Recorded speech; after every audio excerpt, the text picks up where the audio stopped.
Welcome to Through a Glass Darkly Radio. You're listening to us on United Public Radio, and that song was Mark of the Doomslayer by Carl Casey at White Bat Audio. So, welcome back, everyone. First, I just want to make sure this is very strange. So, StreamYard keeps making random changes, and some of the random changes they make you worry that things aren't working when they probably are. So can somebody just verify that they can hear me? Hey, Scott, good to see you. Otherwise, I will redo the intro.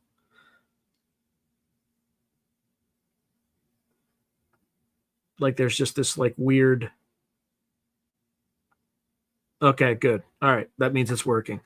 All right. So this one's much shorter. It's kind of a weird one. I also was working on a new channel and I just discovered that I deleted all the work that I did on that new channel. I mean, it wasn't super extensive, but it's a little annoying that I wasted hours of work. I'll never do that again, which means just putting something on my desktop. So it must be working too much, but it is what it is. So today's scheduled program is going to be kind of in the occult, the hidden occult origins of the modern intelligence agencies. So we will talk about that. But before I talk about that, I because of a recent video that I posted that YouTube promptly limited monetization on, YouTube is very concerned that I'm going to unalive myself, based on, as far as I can gather, the simple title of the latest episode with Adam Butler. I was not happy to receive that from YouTube. It kind of frankly pissed me off. Like, I don't need your, if I needed your fucking concern, how about you stop how about you stop unsubscribing people on my channel? Okay. Like, it's just absolutely bizarre stuff. So just because Adam Butler talked about his story about, becoming sober and having unaliving ideation and stuff like that, somehow somebody, some concerned troll, interpreted that as, anyway, like, I'll handle my own business, okay? Just get out of my fucking way, YouTube. Seriously. Like, that really pissed me off. So anyway, yeah, exactly. In fact, I'm just going to show it to you because it is so like unhinged. Uh, let's see.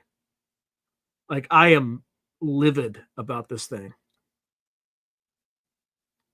Just bear with me. I gotta pull up like a different thing.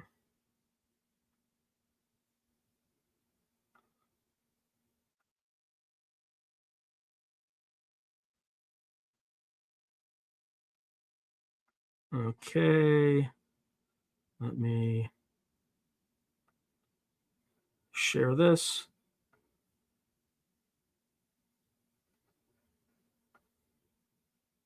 Don't worry. Like, the content, I don't have as much content this time anyway, so I can share screen.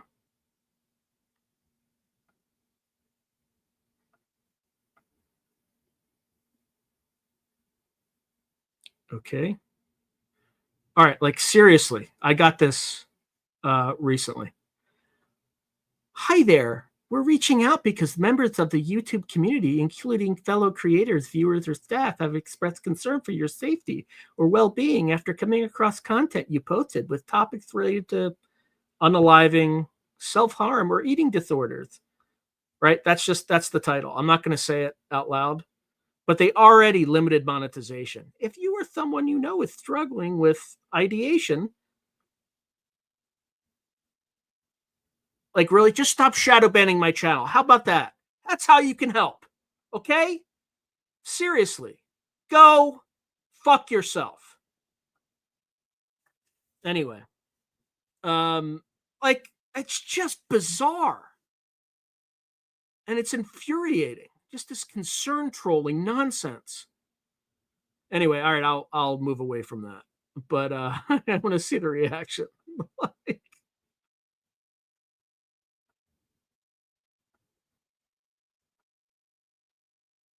Yeah, it's just unreal.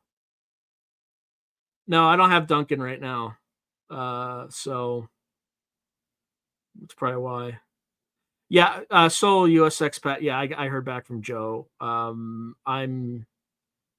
think I interview him in early December. Yeah, that's exactly what it is, Scott. So Scott writes, and it's just a bot checking in on you because an actual human would get the context. I mean, literally, the video was about a guy who had a drinking problem and turned his life around through things I'm not going to talk about because I also don't want to demonetize or get this thing banned. But it's a super positive video about how this guy how Adam Butler turned his life around. And they send me that, and they also limit its monetization. Seriously, come on. It's AI. It's AI.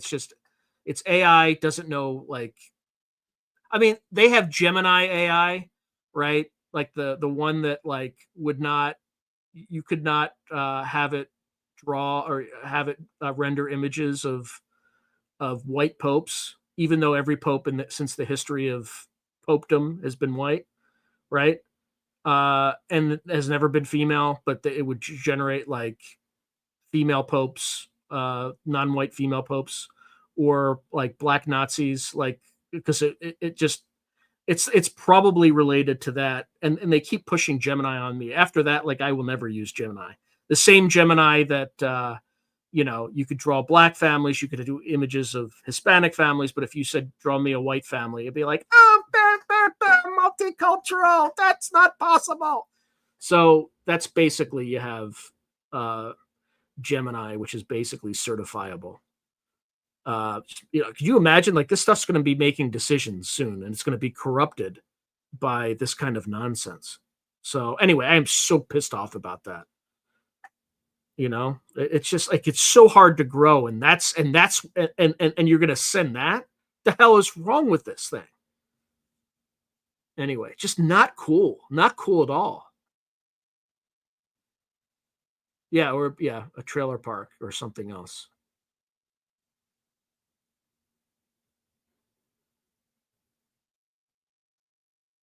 So even Johns Hopkins conducts PTSD and serious pernicious addiction therapies with special medicines. Yeah, which I'm not even going to mention, because just watch the video and you'll see how, like, uplifting it is.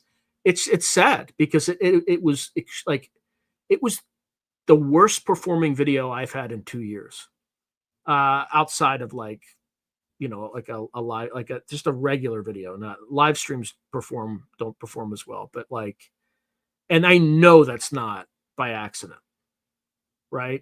It had all the words. It had the words. So anyway, it's just unbelievable. Unbelievable. Sorry for the stream of profanity, but just YouTube gets so much wrong. It's just so much wrong. So I'm just telling everyone here, I have no plans to unalive myself anytime soon. Okay. I don't know why YouTube thinks I do, but it's really patronizing and it pissed me off. So anyway.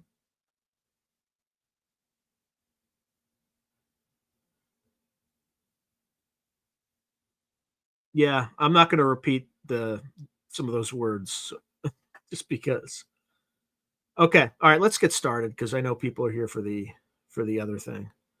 Where am I? Bear with me. Okay.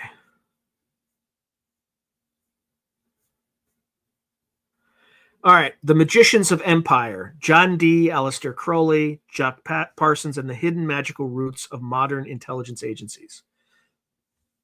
Modern intelligence agencies often viewed, hold on, let me just make sure I capture where I left off so that I can find you. Oops, we got through that. Yeah, please hype the video. Everybody hit the like button. Okay.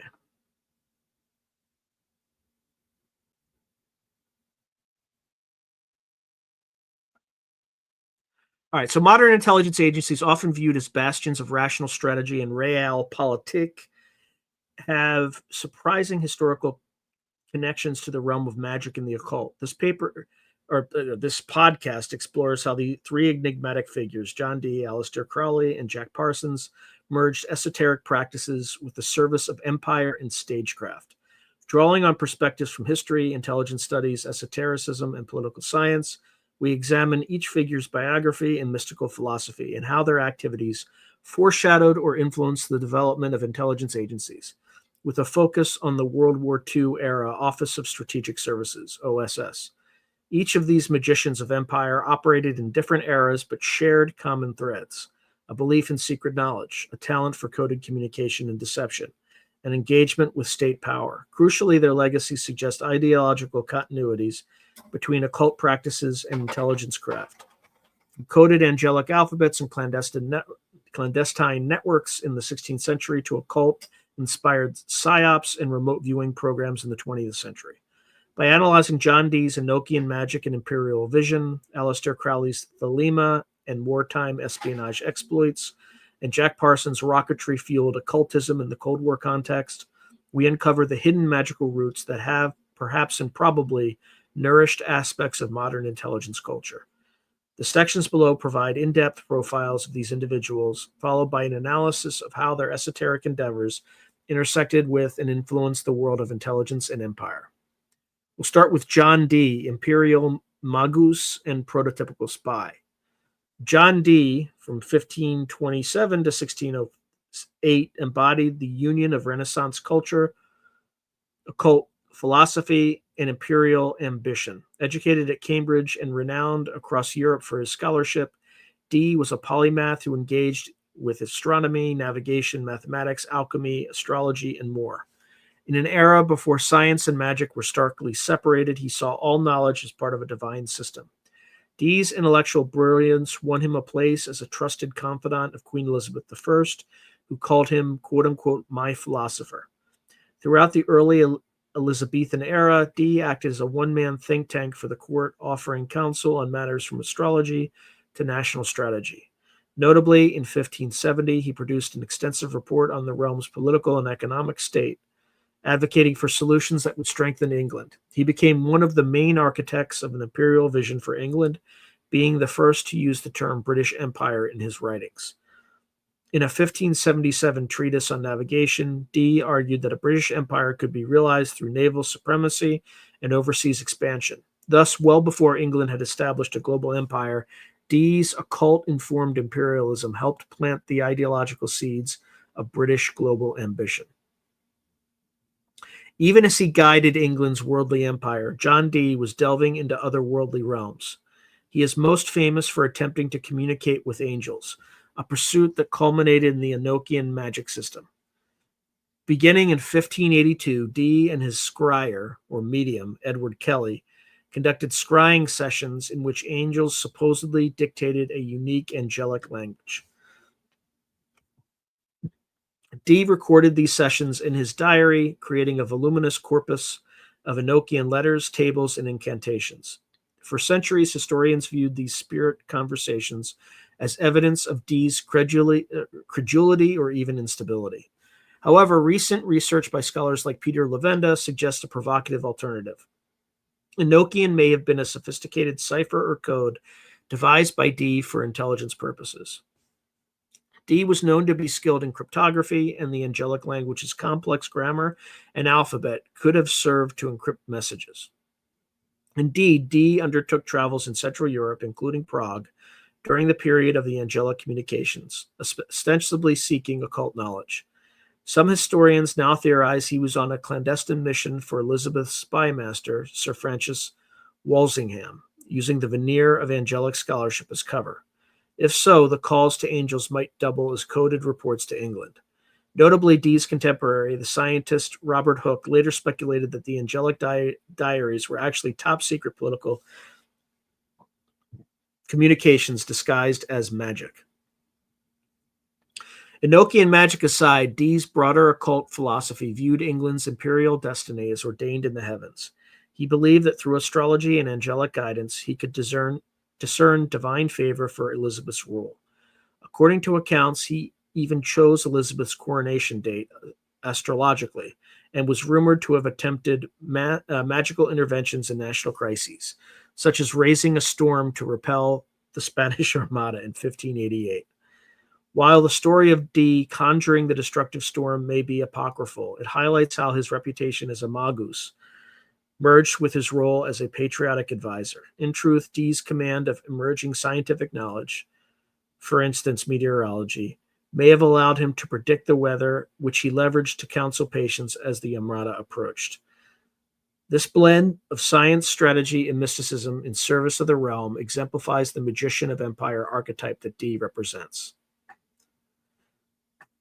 Excuse me. Beyond his occult fame, John Dee was arguably a founding figure of English intelligence. The Queen needed eyes and ears across Europe, and Dee was her man, exploiting his scholarly travels and contacts for espionage. He built an extensive network of correspondence among Europe's learned circles, scientists, scholars, and nobles, and accumulated England's largest private library, which became an information hub. Under the pretext of exchanging knowledge, Dee could gather political and military intelligence from abroad. It is telling that Dee signed his secret letters to Elizabeth with the code 007, writing 2 circles and a 7 to signify for your eyes only. Ian Fleming, creator of James Bond, later acknowledged that his 16th century 007 was an inspiration for this fictional spy. Indeed, historians note that Dee played an essential role in the evolution of British intelligence services, both in reality and legend. Dee's activities prefigure many elements of modern intelligence tradecraft. He engaged in covert missions under diplomatic cover, using ciphers, possibly including the Enochian script, to encode messages and leverage his reputation, some would say notoriety, as an eccentric mystic, to fly beneath suspicion. Operating in an era wherein espionage was in its infancy, Dee helped lay the groundwork for an organized intelligence network under Walsingham.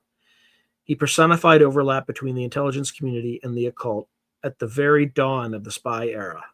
As one analysis observes, it is difficult for many to reconcile the serious business of espionage with metaphysical pursuits. Yet in Dee's case, the two were deeply intertwined from the start. In the end, John Dee's fortunes waned. After Elizabeth's death in 1603, he lost his high-level protection and was marginalized as a sorcerer in James I's more skeptical court. But his legacy lived on in 2 spheres: the British Empire that he conceptually midwifed, and the clandestine craft of intelligence that would centuries later formally institutionalize. Dee's life demonstrates that the roots of empire building and spycraft in the English-speaking world were nourished by mystical and magical ideas. He was a Renaissance man who saw no conflict in deploying both arcane knowledge and covert action to advance his sovereign's power. Then we move on to Aleister Crowley, the great beast as secret agent.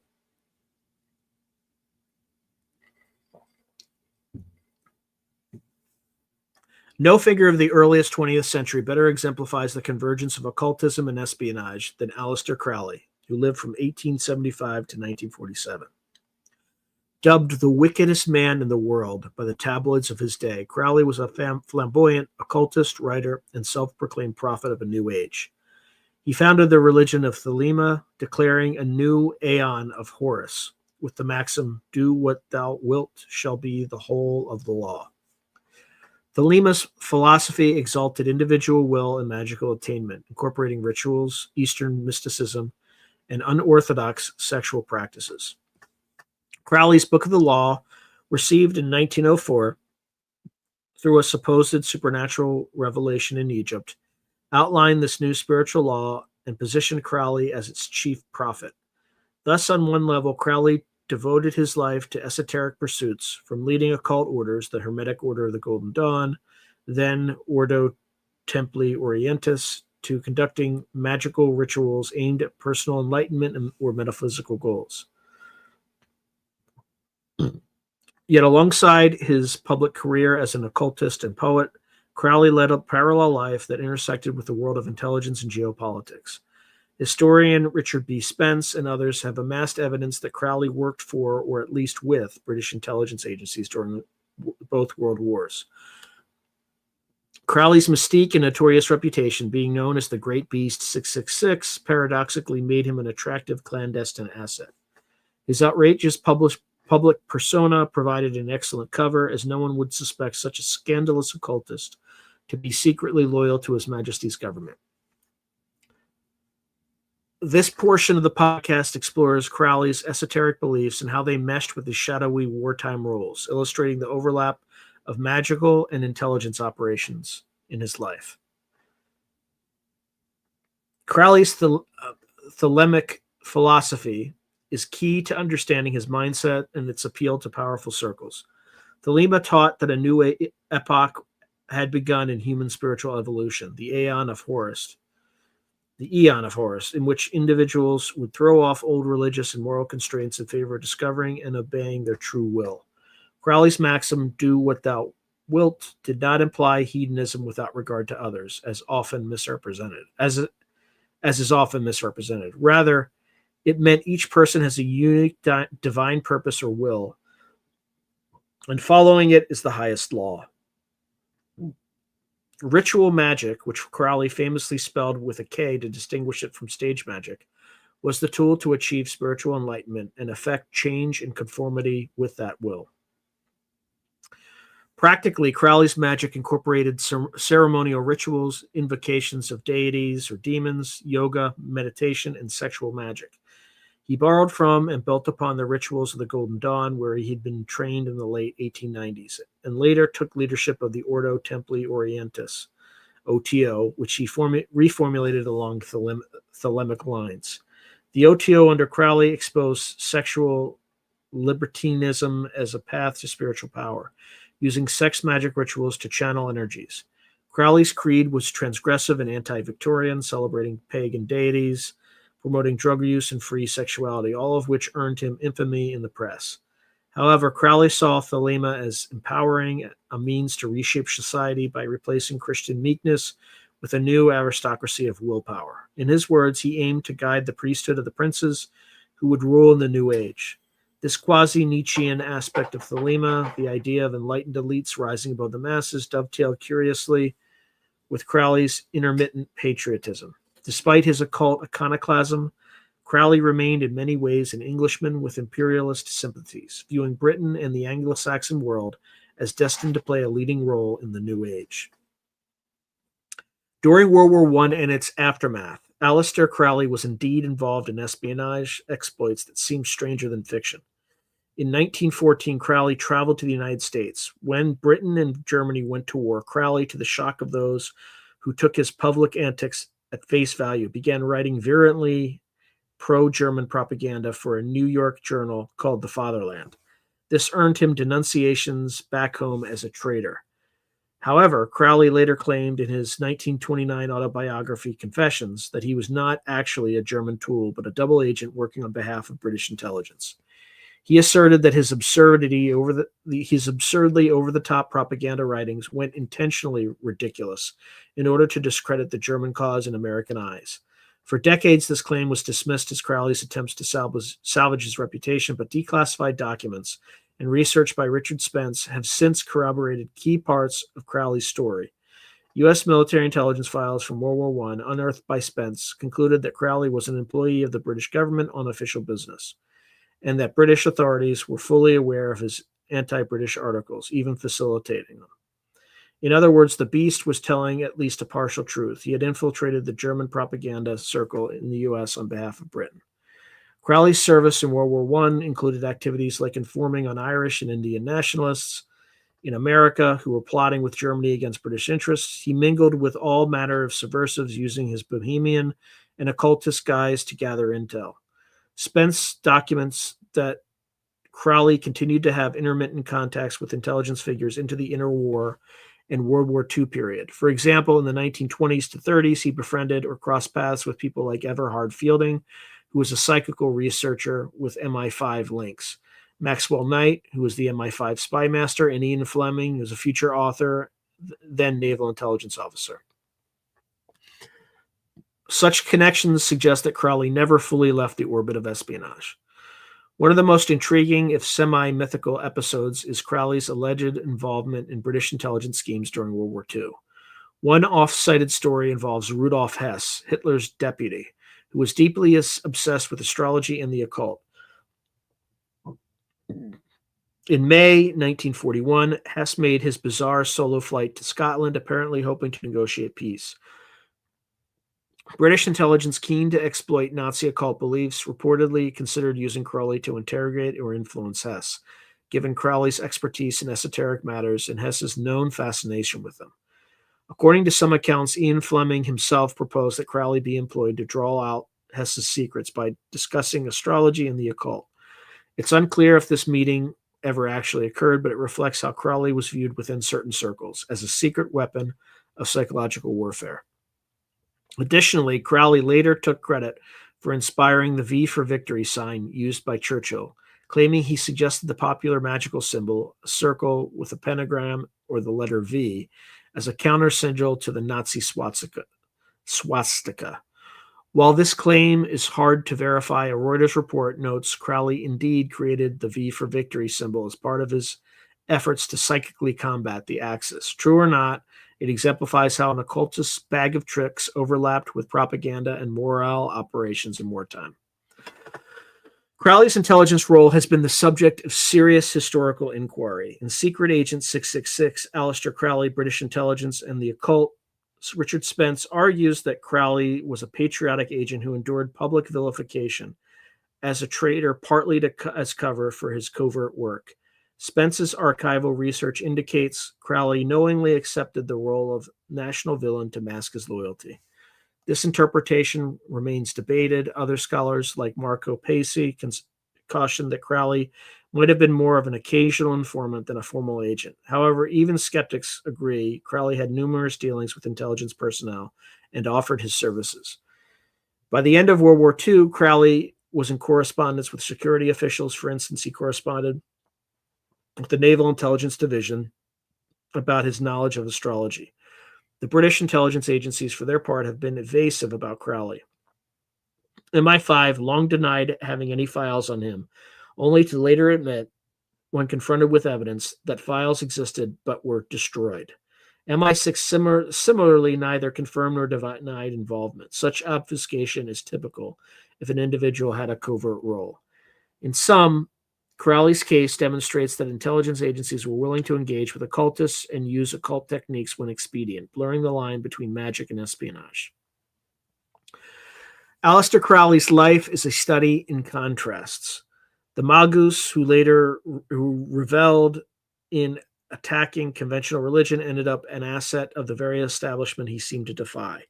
But this is less paradoxical than it appears. Crowley's Thelemic creed shared a certain resonance with the aims of empire and intelligence work. Both valued knowledge, power, and secret initiative. Crowley believed in cultivating higher consciousness and will to exert influence over reality, in effect, a mystical analog of influencing world events. Intelligence agencies similarly operate through secrecy, deception, and psychological influence to shape outcomes. It is therefore not entirely surprising that Crowley's skills in cryptography, he was a chess master and puzzle solver in character play acting, in understanding the enemy's mystical mindset, proved useful in the great game of nations. Furthermore, Crowley's willingness to endure reputational costs for a greater purpose mirrors an intelligence operative's ethos of sacrifice and subterfuge. Politically, Crowley was no Democrat. He spoke of a natural aristocracy. Those who discovered their true will could lead humanity. In the Edwardian and interwar context, this aligned with an elitist and imperial worldview. Indeed, Crowley at times expressed racial and imperial sentiments consistent with his upbringing. For instance, seeing the Anglo-Saxon as a vanguard of civilization, albeit reborn under Thelema.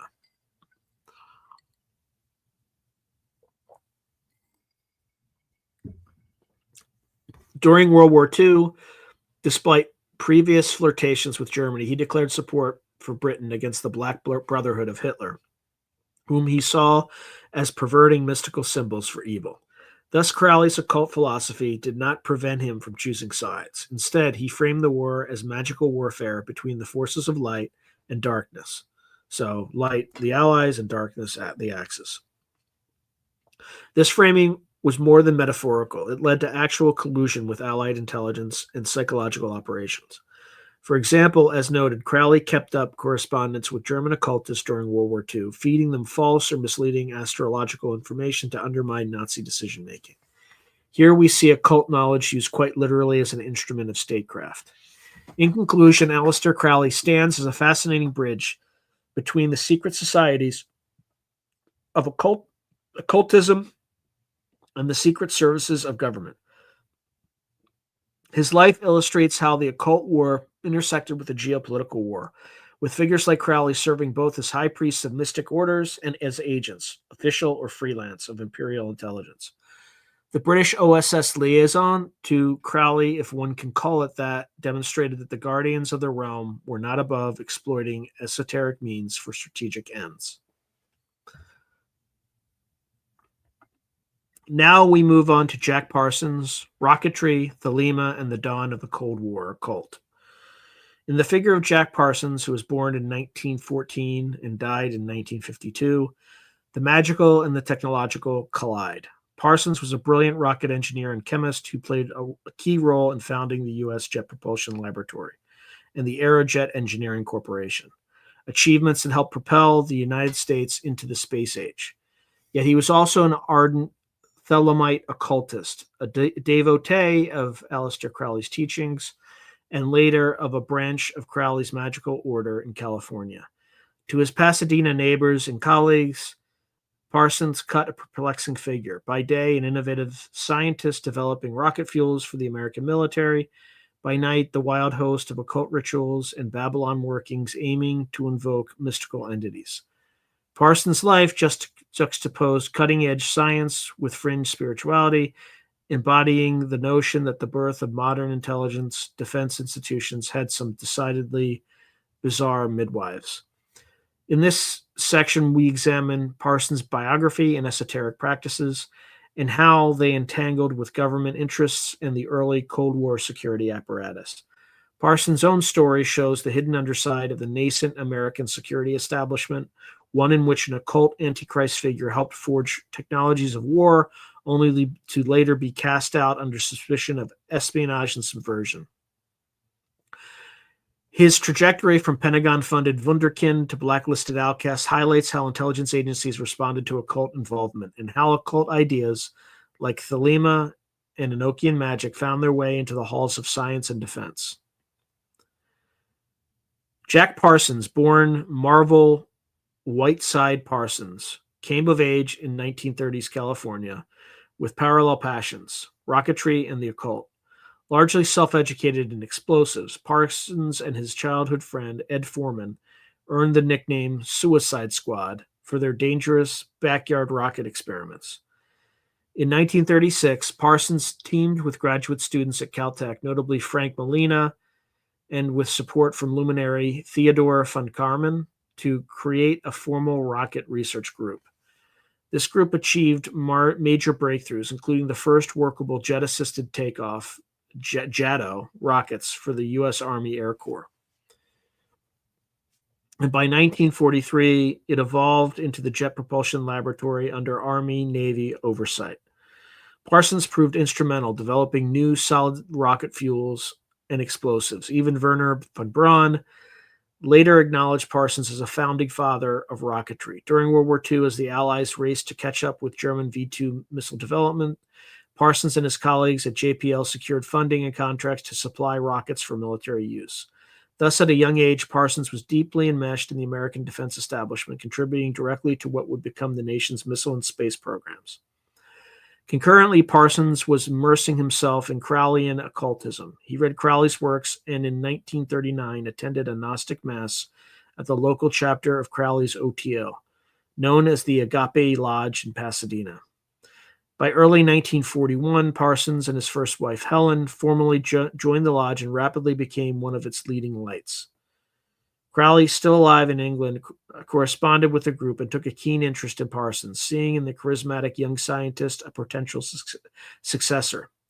Parsons took on the magical motto, Thelema Obtentum Proceduro Amoris Nuptiae, a clumsy Latin phrase roughly invoking Thelema and love, and delighted in high-degree OTO rituals. His Pasadena home, an 11-bedroom mansion on South Orange Grove Avenue, nicknamed the Parsonage, became a notorious bohemian enclave for occultists, artists, and adventurers. There, Parsons and his circle conducted hedonistic rites. They held Gnostic mass ceremonies, astrological gatherings, and orgiastic magic rituals fueled by plentiful drugs and sexual libertinism. The house developed a scandalous reputation locally. Wild rumors of black magic and sex orgies swirled to the point that police and the FBI occasionally investigated. In one 1942 probe, an FBI agent visited the parsonage after reports of strange goings-on, but left concluding the group was not a threat to national security, noting only that the house was a gathering place of perverts, reflecting the early era's view of the pansexual lifestyle. Parsons saw no contradiction between his scientific work and occult practice. In fact, he perceived both as ways to expand the frontiers of human possibility. As a scientist, he pushed toward the stars. As a Thelemite magician, he sought to invoke higher spiritual forces. He even injected mysticism into rocketry, famously reciting Crowley's Hymn to Pan before rocket tests as a sort of techno-pagan prayer.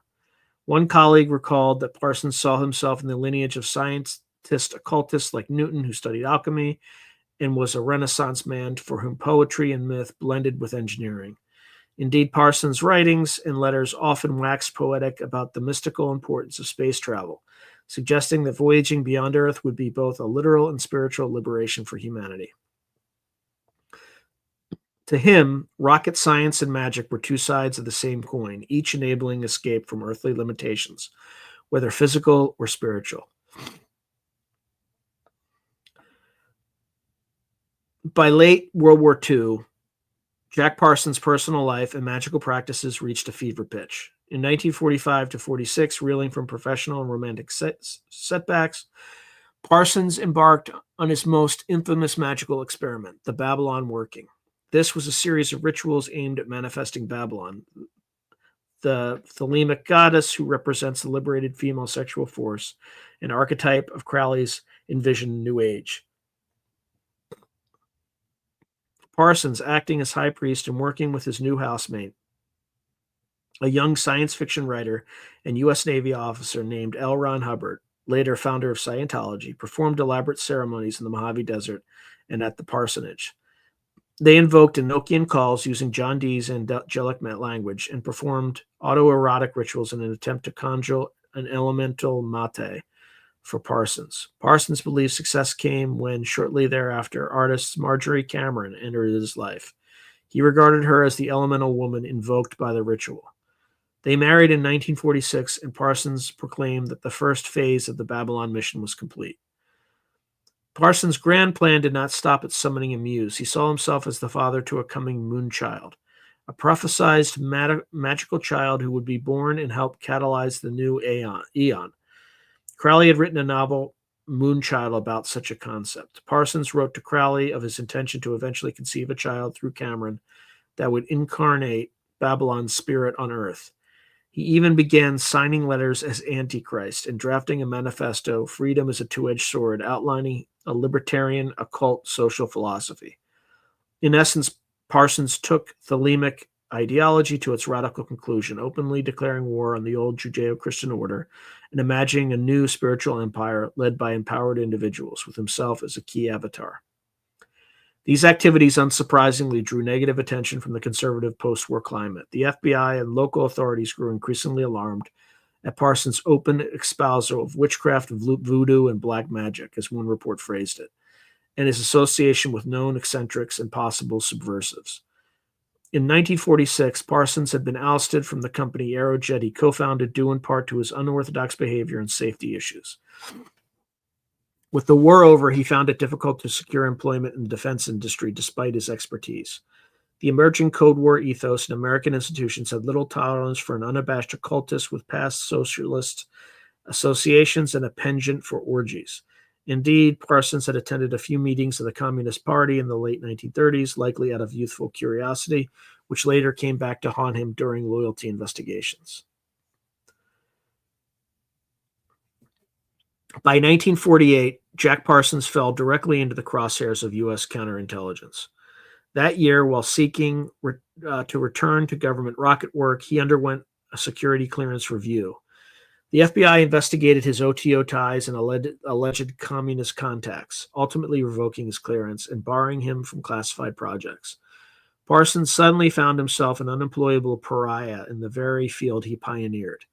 Over the next few years, he scraped by with odd jobs, even pumping gas and working as a hospital orderly, while continuing occult practices on the side. Friends intervened to get his clearance reinstated in 1949 for a job at Hughes Aircraft, but almost immediately Parsons was caught in another scandal. He was found to have removed confidential documents from Hughes, purportedly to support a job application abroad. The FBI opened a case on Parsons for espionage, suspecting he might be selling rocket secrets, possibly to Israel or other countries. Although no charges were ultimately filed, the U.S. attorney chose not to prosecute. The damage was done. Parsons' clearance was permanently revoked, and his career in rocketry was effectively over. It is telling that in the FBI's nearly 200-page file on Parsons, agents took note of his occult activities alongside his political ones. The implication was that belief in the occult might correlate with an unreliable nonconformist character, a potential security risk. In the climate of the early 1950s McCarthyism, Parsons' deviant lifestyle and religion marked him as doubly suspect. Even science fiction fandom, with which Parsons was involved, was viewed warily as a possible channel for unorthodox ideas. The U.S. security agencies thus treated Parsons as a cautionary tale, a genius whose occult and sexual libertinism supposedly led him down a path of moral turpitude and disloyalty. Ironically, Parsons himself repeatedly professed his anti-communist and anti-fascist stance to investigators, arguing that Thelema stood for absolute individual liberty against tyranny of either the right or left. This availed him little in an atmosphere that distrusted any non-traditional creed. In June 1952, on the eve of a planned move to Mexico for employment, Jack Parsons died in an explosion in his home under mysterious circumstances. The official ruling was accident, a dropped vial of volatile chemicals, though friends whispered about possible foul play or even occult forces at work. Regardless, Parsons' death at age 37 sealed his legend as a rocketeer sorcerer who lived fast and died young. For decades, his contributions to rocketry were downplayed or written out of official histories, partly because JPL and NASA found his occult notoriety embarrassing. Only later did historians and writers, for instance, John Carter in Sex and Rockets and George Pendle in Strange Angel, resurrect Parsons' story, acknowledging that the U.S. space program had, in Pendle's words, an occult birth. Parsons' legacy is twofold. Technologically, he helped give America the literal rockets for its superpower arsenal, the JATO units to long-range missiles. Culturally, he injected the occult counterculture into the scientific establishment, serving as inspiration for countless works linking space travel and mysticism. Intelligence agencies in the 1950s, for their part, learned a lesson from Parsons. Thereafter, they imposed stricter security clearance protocols to screen for personal behaviors or beliefs deemed un-American. The magical subcultures retreated underground or into fiction, as overt occultism was not welcome in the ranks of Cold War science. And yet, as we shall see, the ideas and methods pioneered by figures like Parsons and Crowley, from psychic exploration to mind-altering experiments, would resurface later in intelligence programs, albeit under different guises.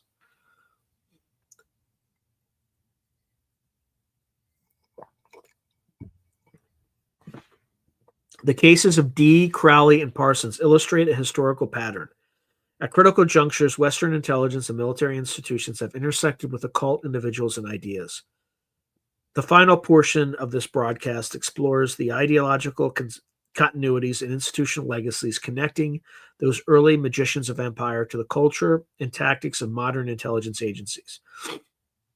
Particularly during World War II, the OSS era, and the subsequent Cold War, one finds surprising echoes of esoteric thought within intelligence operations. During World War II, Allied intelligence services, including the OSS, the Office of Strategic Services, America's wartime intelligence agency, experimented with unorthodox methods that paralleled occult techniques. We've noted how British intelligence figures like Ian Fleming and Maxwell Knight showed interest in using Aleister Crowley's expertise to manipulate Nazi leaders' occult beliefs. In one well-documented British operation, astrologers were employed to create bogus horoscopes and supernatural omens to confuse the enemy. The OSS, working closely with British counterparts, was aware of and at times participated in such psychological operations. For instance, the OSS's Morale Operations Branch specialized in black propaganda, some of which played on German superstitions and mystical lore. One colorful example, British intelligence concocted a scheme codenamed Operation Mistletoe to drop fake occult paraphernalia in Germany to sow fear and confusion, a plan for which Crowley's input was sought. More concretely, Allied intelligence did engage in what can be termed occult or psychic espionage during World War II. According to research cited by Lavenda, British intelligence ran a secret program involving a psychic spy codenamed Anne. This English woman allegedly had the ability to protect her consciousness, astral travel, and remotely view German military plans. Tested and found credible by British authorities, Anne was purportedly tasked with reporting on Nazi operations without leaving her armchair in London. Her accurate descriptions of enemy documents and conversations, essentially an early form of remote viewing, were taken seriously and influenced British strategy. If true, this represents an astonishing continuity. The art of scrying, practiced by John Dee in the 1580s, was repurposed as a classified intelligence tool in the 1940s. Meanwhile, Nazi Germany had its own state-sponsored occult research. Heinrich Himmler's SS invested in arcane projects, from telepathic experiments to divining with pendulums to locate enemy ships. Both Axis and Allied sides thus flirted with magical warfare, seeking an edge in a conflict perceived as metaphysical as well as ideological. The OSS, although founded on academic military science, did not dismiss reports of Nazi occultism. On the contrary, it gathered intelligence on Himmler's mystical activities and Hitler's astrological consultations, recognizing these as factors that could be exploited.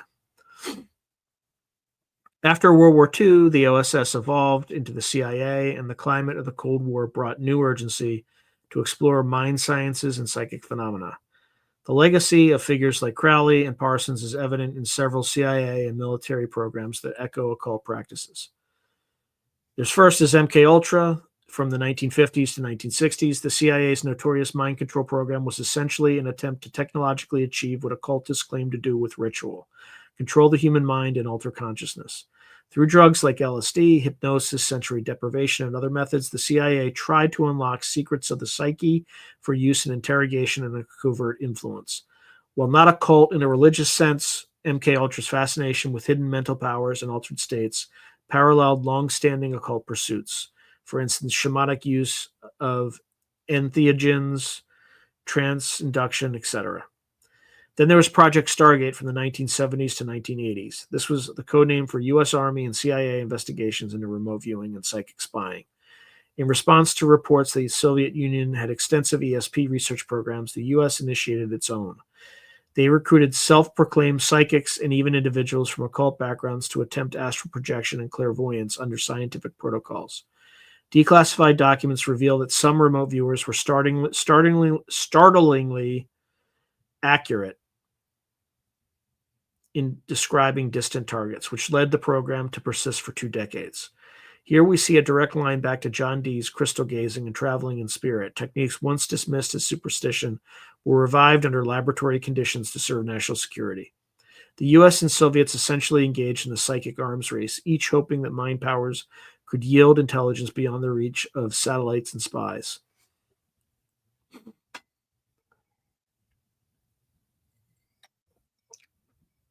Then there's occult symbolism and ritual in military culture. While the modern military and agencies are secular bureaucracies, they often adopted initiatory rituals and symbols reminiscent of secret societies. The early OSS was a collection of elite scholars, soldiers, and aristocrats who sometimes referred to themselves with tongue-in-cheek mystique.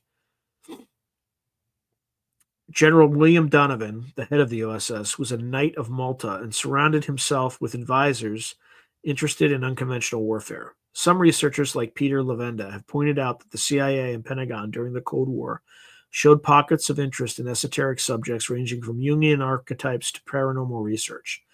Even the U.S. Army's psychological operations units employed symbols, slogans, and ceremonies to build group cohesion, practices not so far removed from magical fraternities' use of insignias and oaths.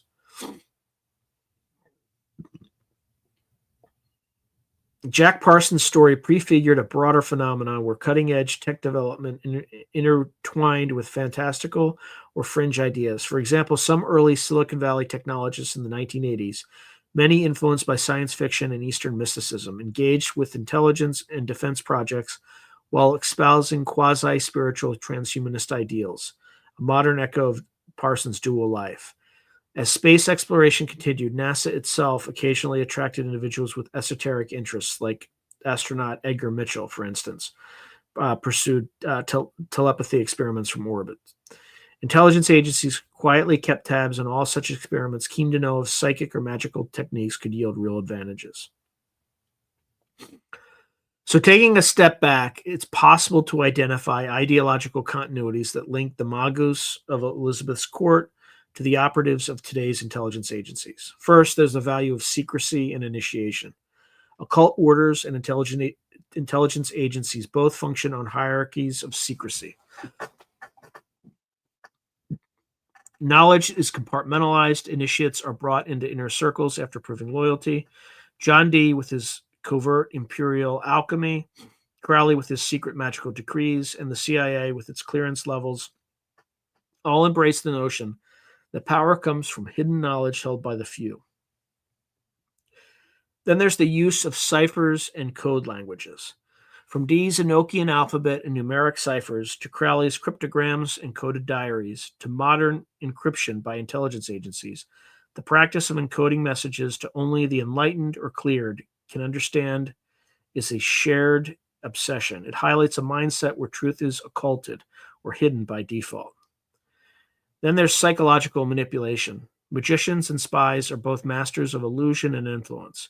Crowley understood how to manipulate public perception. His traitorous writings and individual belief, as in cult leadership. Intelligence officers similarly deal in deception, propaganda, and persona crafting, which is the art of disguise and the double agent. Both exploit symbols and narratives to achieve results, whether a ritual to channel will or a psyop to demoralize a population. Then there's higher missions and mythology. All three figures studied believed they were serving a cause larger than themselves. Dee saw it as manifesting a prophesized British Empire under divine sanction. Crowley believed he was ushering in a new eon that would revolutionize society. Parsons envisioned a future where humanity would reach the stars and attain spiritual as well as physical liberation. Interestingly, intelligence agencies often adopt grand narratives too. For instance, defending the free world against evil during the Cold War, a quasi-Manichaean view or worldview. This sense of mission can attract ideologues and visionaries, some of whom may come from occult or fringe backgrounds driven by similarly apocalyptic or utopian fervor. It is important to note that institutional memory of these occult involvements is seldom acknowledged openly. One will not find magical training in the CIA field manual. However, the hidden influences persist in subtler forms. For instance, modern information warfare, shaping mass belief through disinformation, can be likened to casting a large-scale glamour in the occult sense. The recruitment of psychologists, anthropologists, and even artists by agencies reflects an understanding that controlling perception is as important as firepower.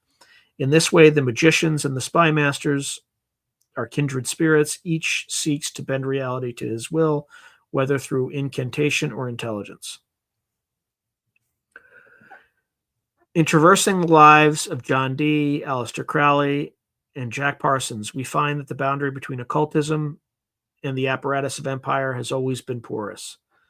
These three magicians of empire operated in different centuries and contexts: Tudor England, 2 world wars, and the dawn of the Cold War, yet all leveraged esoteric knowledge in tandem with serving or subverting state power.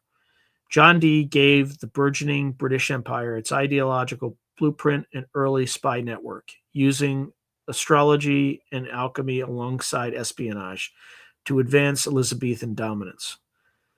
Aleister Crowley, professing a new religion of will, intersected with the world of clandestine operations, putting his showman's flair and occult insights to work in undermining Britain's enemies during the World Wars.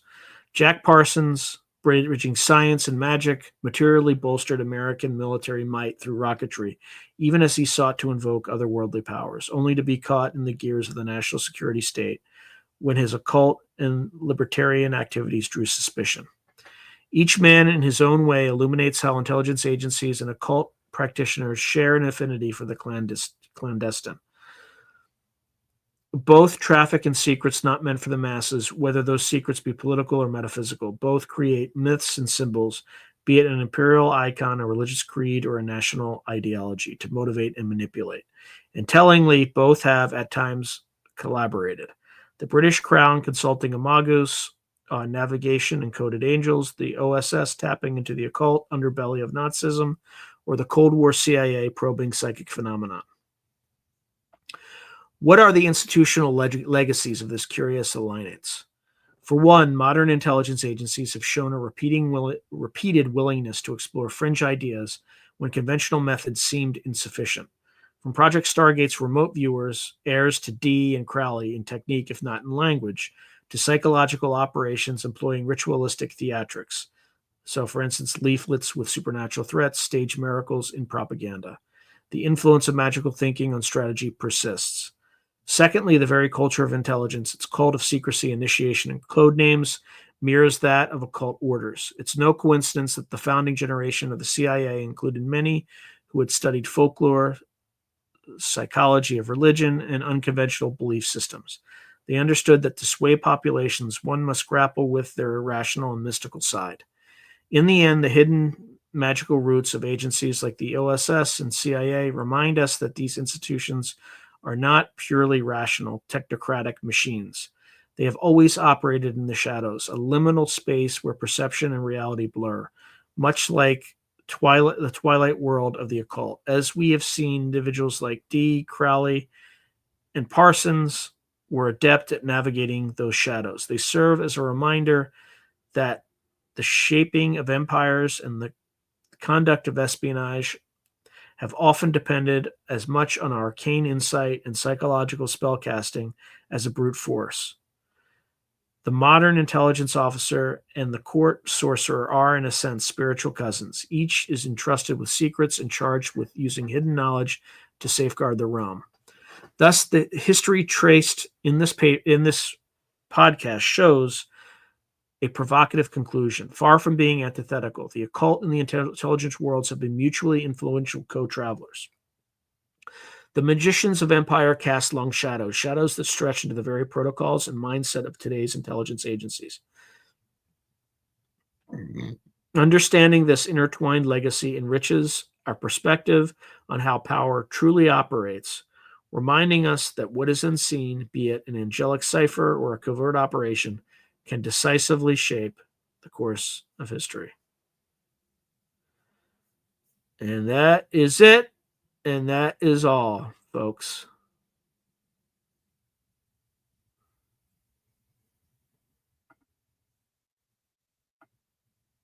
So, nothing more than that. So, let's go through some comments because I am obviously way behind.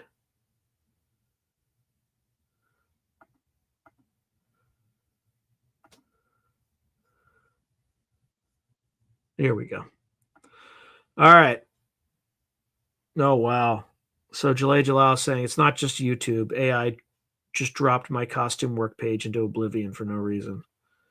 Yikes.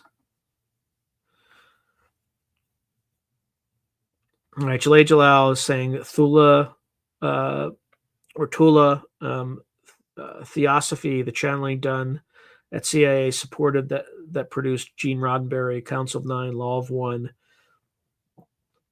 MK Ultra, all pursued by the military industrial complex at taxpayer expense. Hey, Gray Al, good to see you. He writes, "Happy sleepy holiday to all in the group, and by the way, you're all late. Just don't let it happen again." Gray Al writes, "Laugh out loud. Got to tighten down the quarters if Sean wants to invade Europe, figuratively speaking, strategically, as he oversees the tag campaign like a board game of Risk." So Gray also writes, "I've had a couple of ultra creepy, anomalous vids come across my desk in the last 4 days. Oh boy. Very exciting," Jalal Jalal says. Okay. Grayal continues, and what the witnesses dialogue they are seeing in the vid is one thing, but with my now capable Grayal X revision, I can see what they describe. But they do not notice the larger situation around them, and it makes watching the vid a bit like watching a horror movie. Sheesh, I tell you, Ish is getting highly strange out there in the field, as it were. Yeah, apparently Ian Fleming may have run with Crowley. I don't know for sure, Roger Claiborne, because again, I generate the scripts using AI. That's the only thing I generate scripts for using AI. But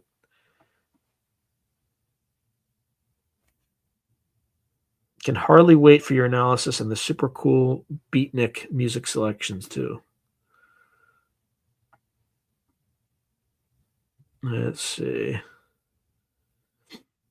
Hey, Spiderbite, good to see you.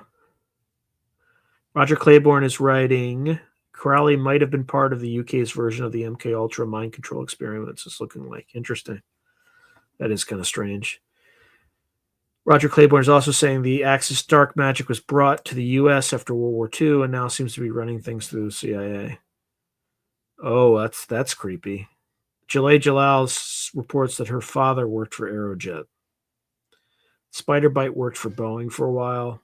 Yeah, it does a little bit. Okay, so Roger Claiborne saying all those Nazis brought their dark magic and mind control with them, and our MK Ultra program supposedly from they definitely helped out with that.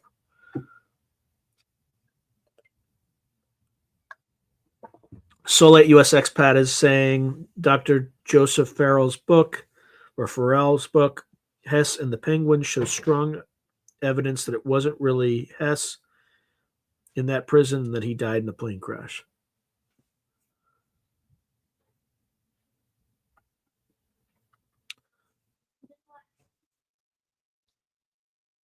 Okay.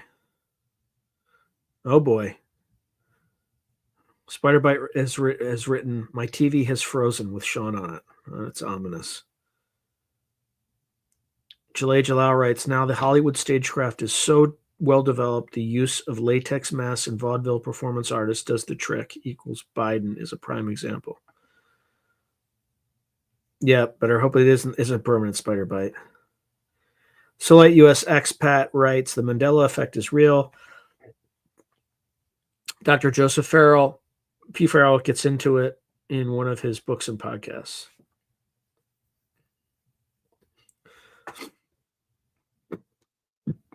Spiderbite writes, "I went into settings. The reception is down a little. I got NBN to stop, but it's the same as B4, a bit lousy. Yikes." Roger Claiborne writes, "I'm a member of the Giza Death Star website. Interesting blogs and comments there." That's Farrell's website, I think.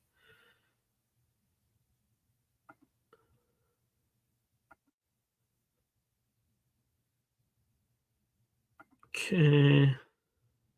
Solite US Expat saying, "I remember Nelson Mandela dying in prison. I also remember when I was a kid in the movie The Empire Strikes Back, Luke, I Am Your Father. I watched the movie in the 80s.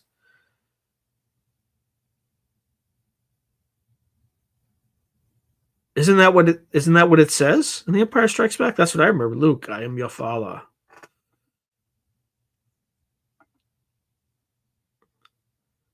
And then Seoul US Expat saying I also remember Grand Central Station, Norman Finkelstein, who was just interviewed, said Grand Central Station when he was talking about something.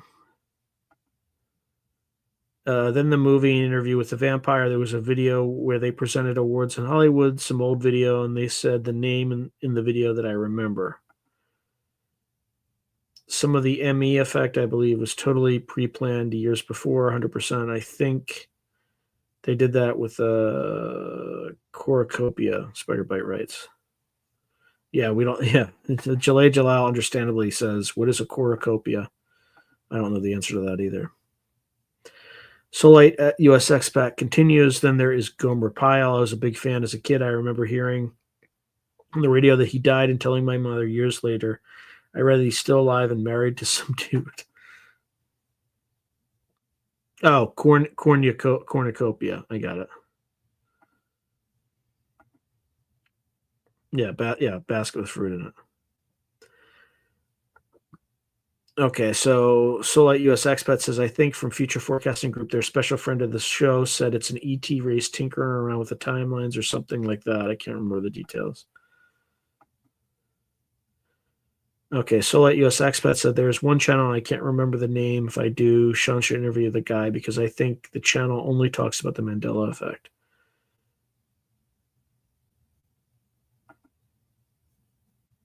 Okay. Roger Claiborne continues. When Jeb Bush ran for Florida governor, the news said he was unrelated to the President Bush, then later admitted he was his son. I think they write whatever script they need to manipulate us. Even counters previous scripts they push. Lying is second nature to them.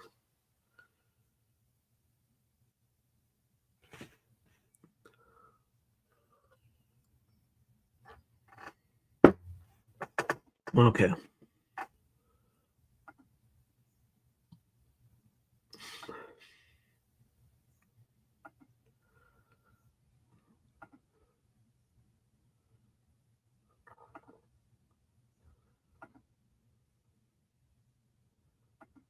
Let's see. Yeah, Roger Claiborne says the Mandela effect is in part them forgetting past scripts they played out for public consumption and bringing out actors that died in previous to play new parts in new scripts. Who knows?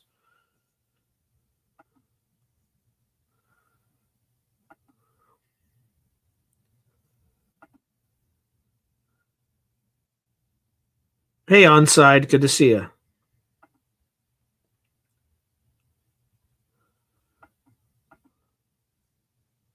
All right, good night, Jalal.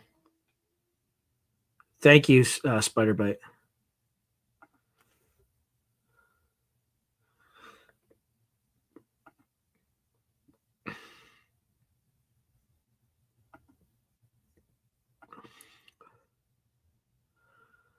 Yeah, I went outside tonight and there were owls, two of them, but this time they were to the southeast, I think.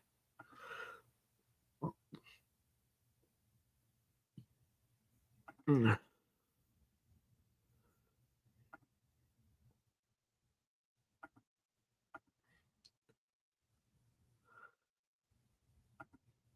All right, I'm all caught up on all the comments, and I am all out of what the heck is it called? Content.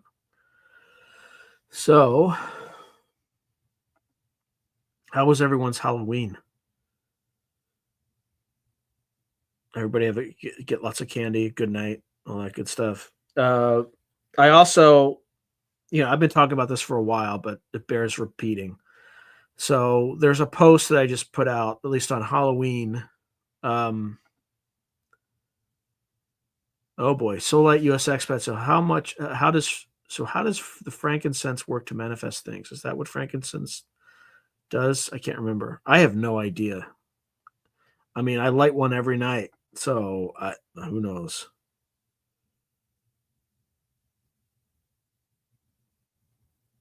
I mean, it smells nice. It might purify or something. I don't know. I don't know what the purpose of frankincense is. Um, yeah. Anyway, yesterday I released 2 collections of my short stories, so please do check them out. One of them is Hellhold and Other Stories, and the other is Necromancer and Other Stories. They're very dark. Not all the stories are dark, but most of the stories are dark. Hence my releasing them in Halloween. Um, yeah, they're all reprints. But like I've sold these stories before, so they're not bad. It's not like I just cranked out a few stories and now I'm just publishing them on Amazon. They're all good stories. Uh, in fact, I'm trying to think. Yeah, in Necromancer and Other Stories, there's a story in there called a Dramalek that won a national award. Like I went down to Hollywood and it was published in this anthology. The L. Ron Hubbard's Writers of the Future anthology, actually. Um, just to throw that out there. But that's one of the stories. So like I went down to Hollywood to like accept the award. So they're good stories. So please do check them out. You can find them on Amazon. Probably like, I mean, you could probably buy them on the Target and Walmart websites, maybe. I don't know. And you could also get them on Kindle. So they are all up right now. And even in the description, they're in the link there. So please do check them out. It helps me invest in this channel, invest in the business, and get closer to being able to do this full time and not making mistakes like deleting a future channel because I'm so exhausted and working all the time. That's like typically don't make mistakes like that. Let's see. I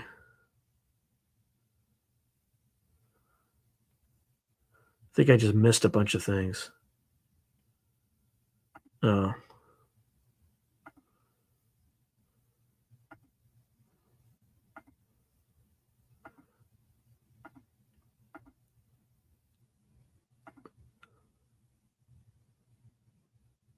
Huh.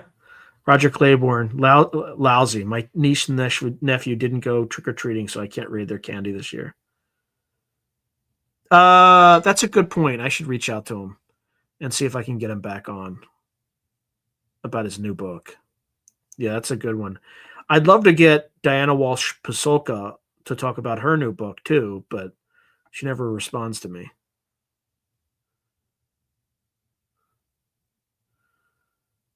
Yeah, Gray Owl says, woohoo, not only is our host an illustrious tactician and command capable operator, but he can pen the heck out of a good short story. You got some mad skills, bro. Thank you. Thank you, brother. I think you're not just saying that. I think you actually bought my first collection, Alien Abattoir and Other Stories. I would love to be like, look, if I could focus on this full time, I would like travel to like locations and do investigations and do all sorts of crazy stuff. But I'm not remotely close to there yet. Oh, really? A lot of I should call him after this thing. But Spiritual Ascension writes the recent interview with Nathaniel has me concerned for him. Yeah, I'm not. I have like a low empathy score, so I have to. I should reach out and find out. I will. I'll let him know he's not alone.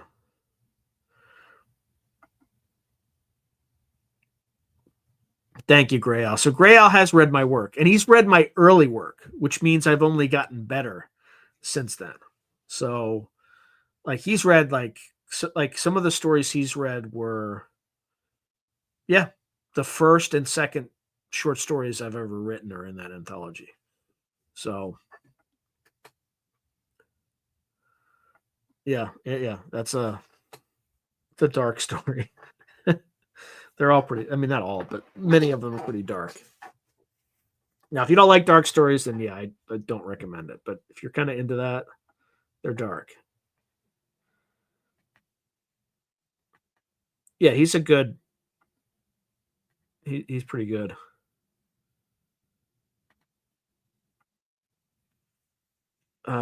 Let's see. We just see how we're doing.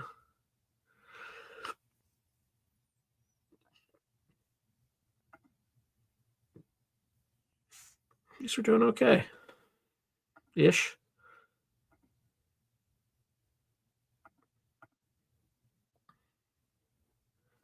Not too shabby. Not too shabby.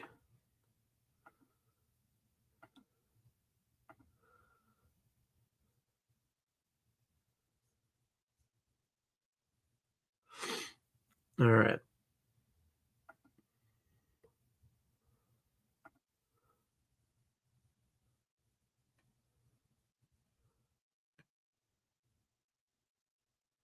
Yeah, and I've been a little bit dismissive. There's some stuff that like freaks him out that doesn't even register on my radar because there's just different things that freak me out and stress me out.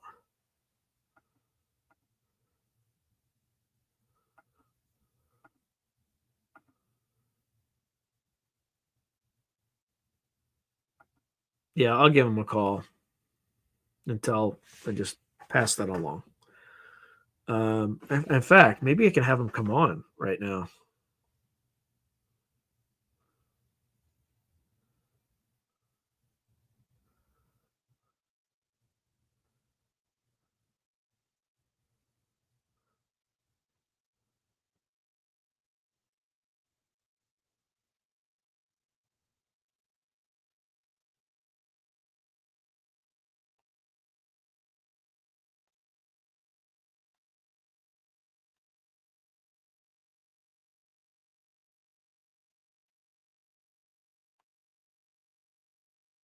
I'm literally just texting him.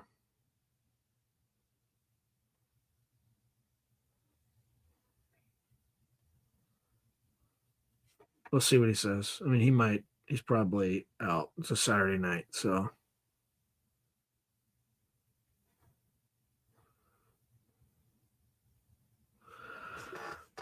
I'll know sooner or later.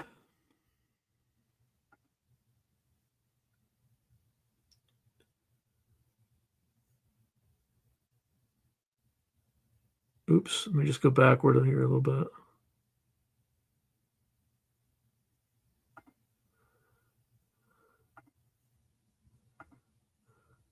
Hey, Timepiece Avengers. Good to see you. He writes, "Hey, Sean and listeners. Hope everyone's doing well." Yeah, we'll see. It's a Saturday night, and he's a single man, so I'm not. It would be better if I give him more heads up, but you never know. You never know. And don't forget to reach out to what's his name. I can never remember his name. Love that guy. Yeah, I'm not sure which guy it is, but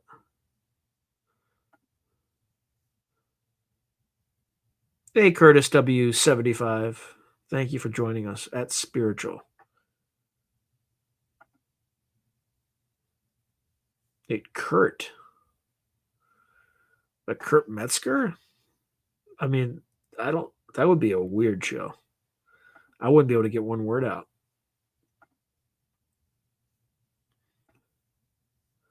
Lade Bradle? It's an unusual name. I don't know. I do not know.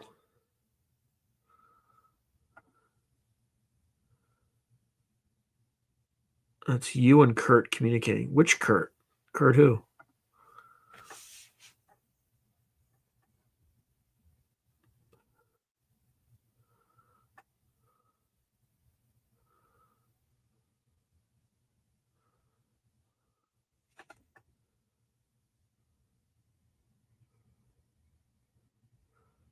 Oh, that I just read your name. I'm like, Kurt, which Kurt?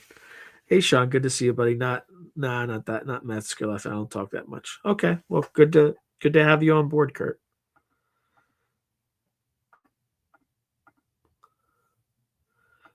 Oh, Laird Baron. Laird Baron. I mean, he's got like that's like a name from Central Casting for horror.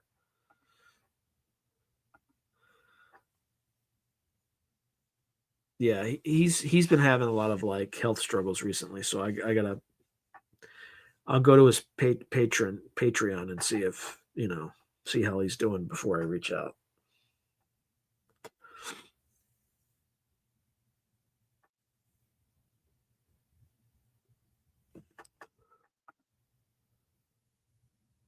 Thank you, Spiritual Ascension. He writes, always good to see you, Sean.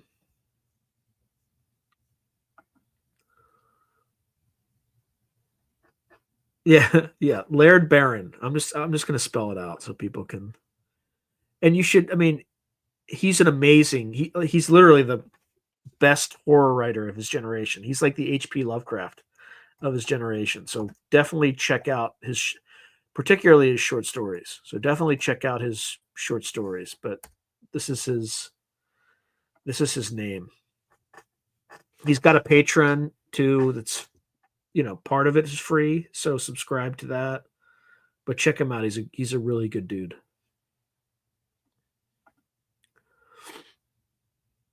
Oh, okay. Kurt writes, I watch Sean and Michelle's show also. I listen to yours mostly on Spotify. Oh, thank you. Yeah, Spotify, that channel is doing well. I mean, it's the same stuff, but no, he doesn't have a YouTube. As far as I know, he doesn't have a YouTube. Yeah, I mean, he's a real man. He is a good dude. So light at US Expat. Last night while having a smoke, I found 10,000 Korean won on the ground. Then I start walking again. I see another 10,000 Korean won on the ground. So 13.99. The most I ever found was 80K on the ground. That's really random. Yeah, that's the one. That's the one that YouTube sent me the concern email. Are you okay? Yeah. So yeah, I would be better if you didn't like limit monetization on that explicit video. But yeah, how about you not limit monetization on one of my videos and not send me an email concern trolling me? Like, how about that? That would be much better. So yeah, exactly.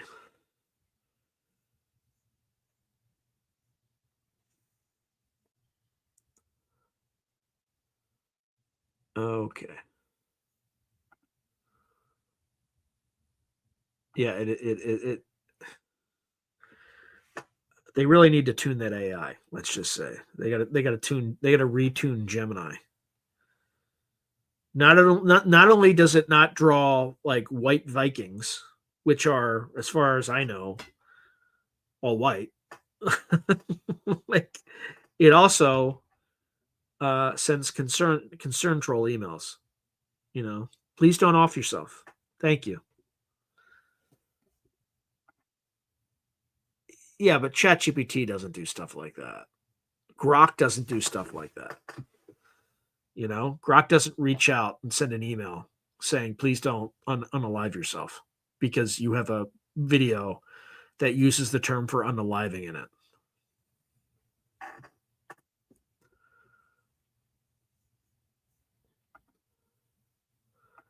Yeah. Yeah, it's just not it's just like a discount basement version. Yep. That's a little scary.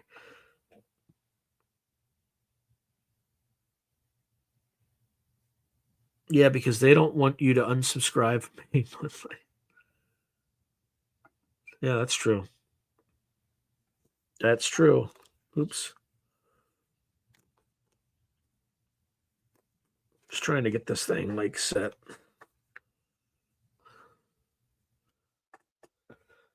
Oh, brother.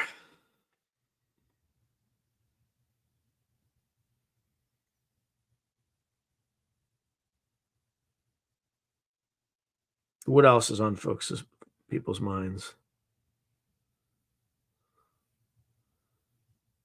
Yeah. Oh yeah. Just I didn't thank you for mentioning that, Spiritual Ascension. Okay, if you're not subscribed, please do, like and subscribe this broadcast. Only obviously if you're enjoying it. If you're not enjoying it, completely understand. So I'm just gonna put that little thing at the bottom.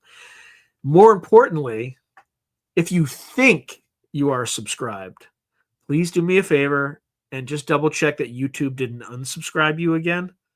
Okay. And then if they did and you thought you're subscribed, please write in the comments that you were involuntarily unsubscribed, because this does happen. And I had great growth over the last 2 months. And if you're new here, welcome. Thank you very much. But that growth is like after that one video that YouTube thought was gonna make me unalive myself, that they explicitly put put the brakes on, and didn't demonetize, but like limited monetization, and then they just like it just performed horribly because presumably they put the brakes on it. um Things had slowed down like materially after that. So getting to 20,000 it's not a guarantee. I mean, it's still possible, but I mean, if I grew at the rate of the last 2 months, I would get there this month of November. But now, not so sure. Right? I haven't even. I was hoping to cross 19,000 in October, and I did not. I didn't even do it yet today. So I'm like 14 away from doing that. So again, please double check and then let me know. Let me know if that has happened to anybody. Um,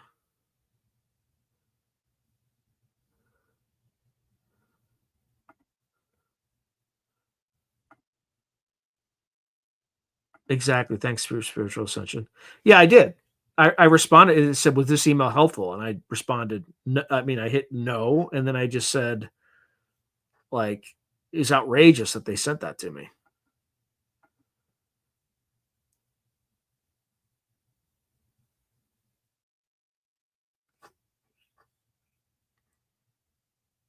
Well, it could also be that people are hitting dislike, because dislikes don't show up; they just reduce your likes.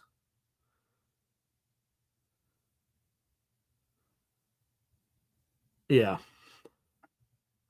Spiritual Ascension writes, YouTube limiting monetization is like a rich man shopping in Target. Well, I mean, look, they do have community guidelines and advertising guidelines, and maybe there's certain keywords. Like you probably can't talk about dimethyltryptamine. I'm not deliberately not saying the initials because so we do talk about that a little bit. So it is what it is. But I'm more upset that they just sent me that thing. Like after they took a club to the video, and then to send something like that, like is like adding insult to injury. I don't have a problem with them limiting monetization. Like that's their call. That's fine. But to like come in with a secondary club and act like it just it doesn't add to a lot of confidence in their AI. Like it actually. No, they had a human watch it because I challenged it. It's the only time in like 200 or 300 something videos that YouTube disagreed with my rating. So I challenged the AI, and then they had a human that come in. Look, I get it. Like they don't want people saying those words or whatever.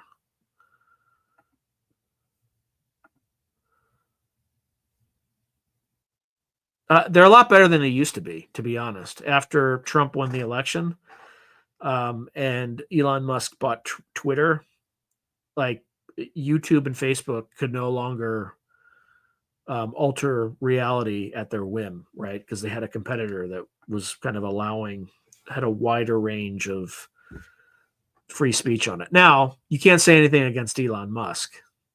You will get censored on X. So that's like the only kink in the armor there, but that's fine. I'd rather take that than, you know, the alternative. Oh, brother.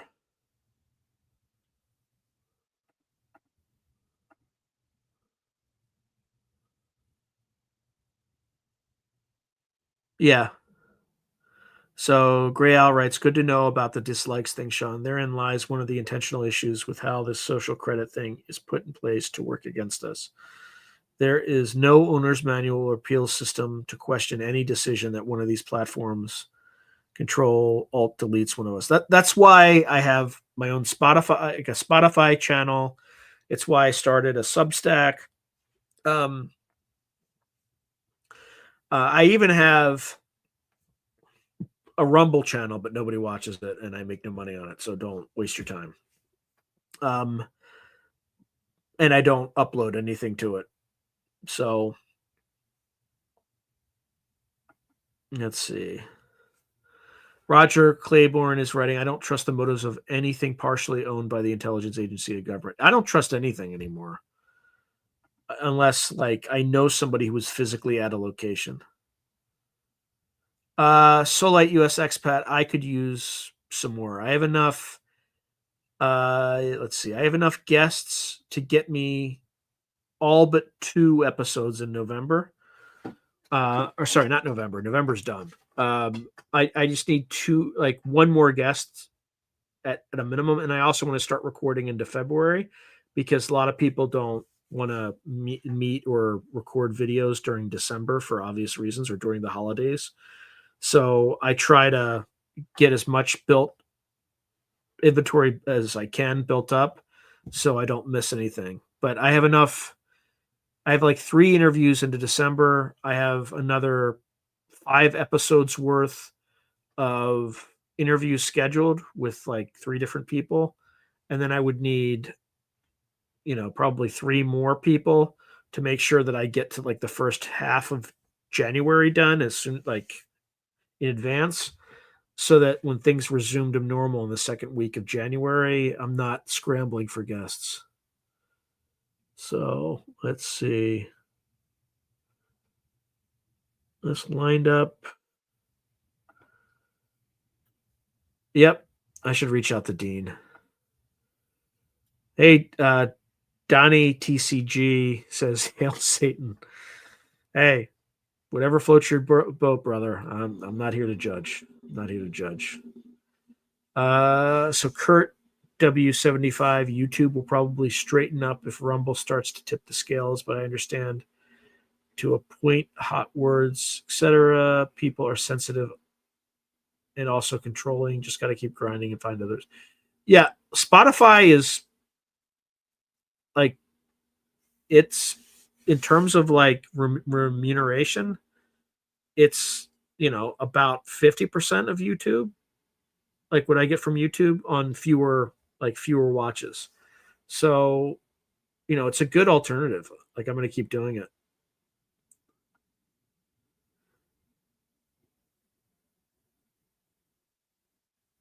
Yeah, exactly. Yeah, it has to be like it's more of a political thing. All right, Donnie. All right, Donnie. All right.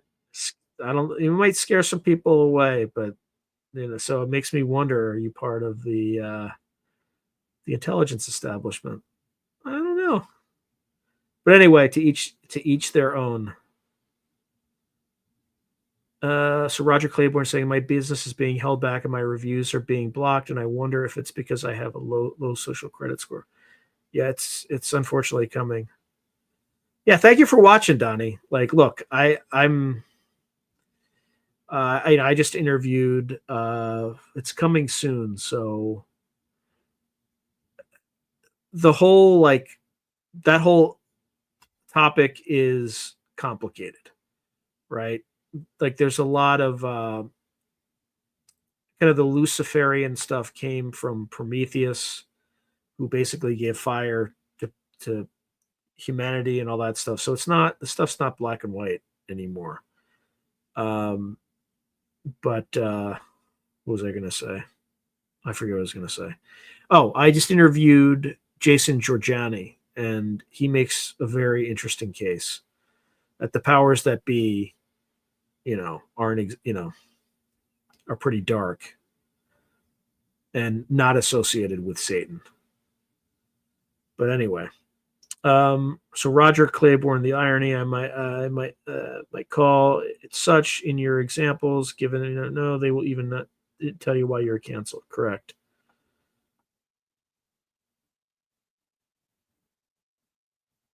Yeah, I'm just trying to think. I could do that. It would just. I need to reach out to Morehouse actually. So Solite US Expat is saying, what about a powwow? Lynn Buchanan, Ed Reardon, Daz Smith, and David Morehouse together. I need to reach out to David Morehouse. Actually, it's been a while.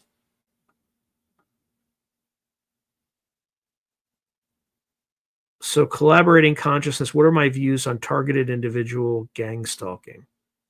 I mean, I obviously don't agree with it. I think it's a coward's game. But calibrating consciousness. Can you be a little bit more specific? I would actually like to engage in this topic just to figure out what do you mean by targeted individual? Like gang stalking, I think is pretty bad. But what do you mean by targeted individual, and what defines a targeted individual? Because I want to make sure I understand the context and definition, because I might interpret it as being something else, and you might have a more specific definition. So if you could just write that down, and then I can address more fully. Yeah, I don't even know. Can somebody send me his email? So Solite US Expat says, or try and see if you can get Joseph McMonagle on. Yeah, I definitely would.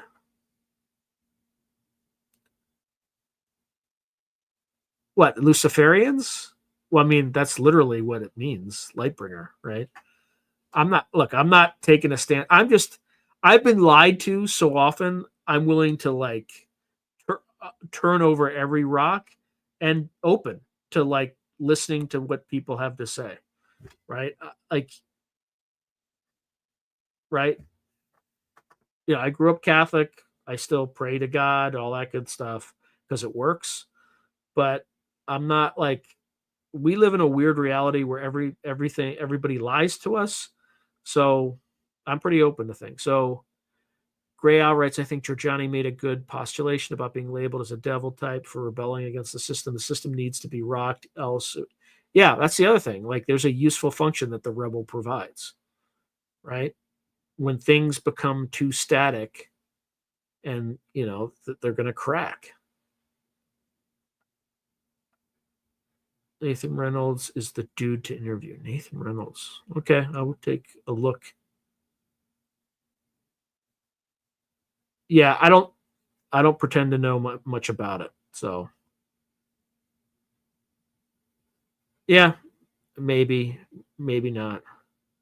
But in order to kind of delve into all these topics, you have to be open to looking into things.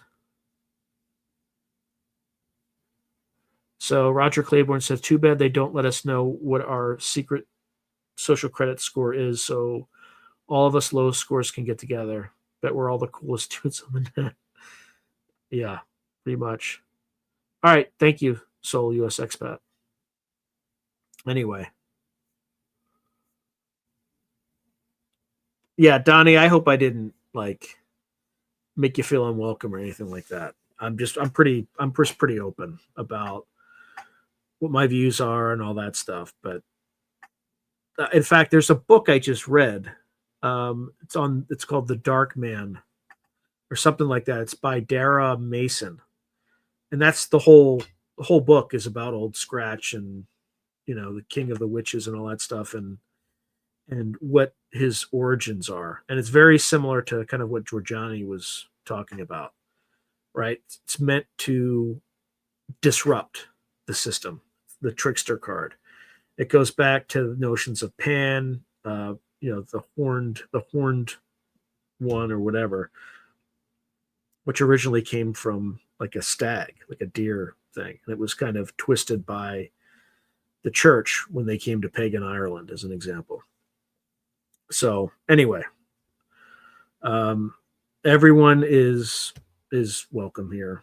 We're not. This is not a place about ideologies, but it is a place about truth. So if someone comes here and wants to kind of just deliberately trafficking in lies, then yeah, you're not you're not welcome. But other than that, we're all just trying to get to the truth. And I think by having a doctrinaire response to everything is not helpful. It's just not. So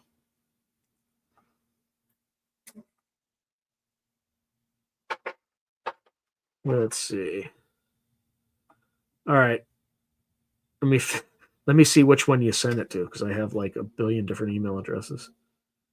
All right, so it's not that one. I don't think. Oh no, it is that one. Okay. Let's see.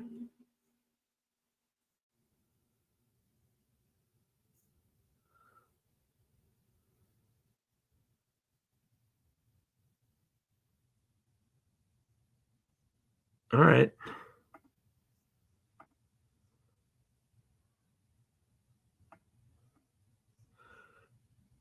All right. Sorry. I got it.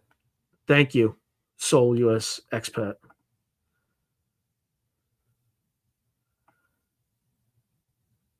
Yeah. Well, sorry. Spiritual ascension writes, I think deep down you know the truth. Deep down, but on the surface, I don't have a clue what's going on. Oh.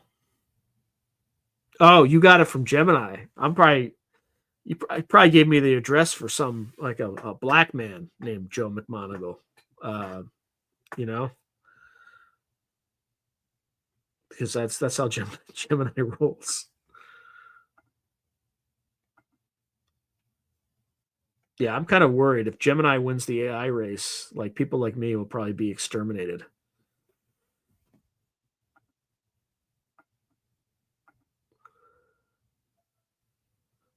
I'm just busting your balls, Soul.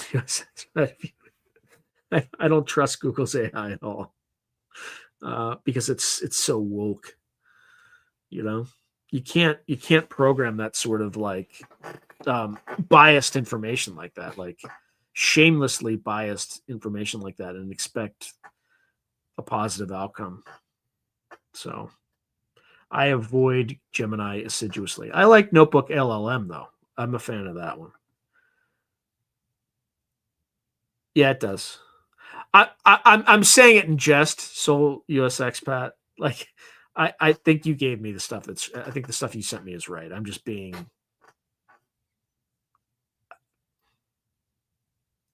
difficult.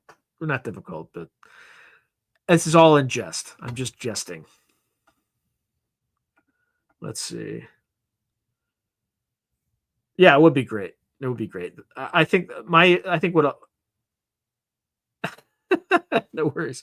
Yeah, I think the thing is he'll see my subscriber number and he might just decide not to bother because he's been on Sean Ryan. And by the way, there was an interview. Sean Ryan interviewed Mr. Ballin, another former Navy SEAL. They're starting to like nominate podcasts for Golden Globe Awards because I mean, at the end of the day, like Mr. Ballin has more viewers than CNN, like vastly more viewers than CNN. So like this medium is overtaking traditional television. It's insane. It's absolutely insane.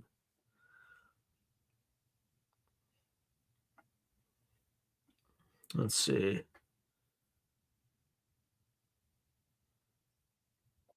Okay, so Kurt is saying I'm halfway through that one. Laugh out loud. What do you think about it, Sean? I've lost context. Let's see. Oh, it's a good episode. Yeah. Sorry, I'm like, yeah, it's a good episode. I've heard a lot of the stories that he said, like especially the one with the ghost in New Hampshire. That's a creepy story. Oh, he was? I didn't know he was on Daz's YouTube podcast and he only has a few thousand subscribers. Interesting. Yeah, I should check it out then. Yeah, I should reach out to him and reach out to Dean Radin because I would do want to get all these episodes kind of done.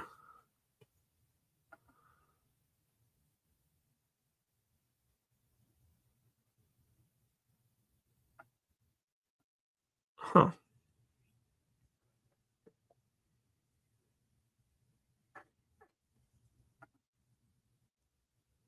Okay, so Roger Claiborne said I've suspected I've been targeted a few times already, but their Viper system failed on me.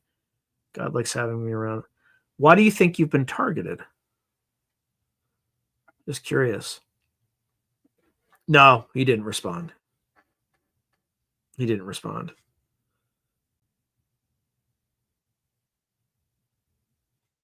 Yeah, so not tonight. Who's Lenny Barrington? I don't know anything about Lenny Barrington.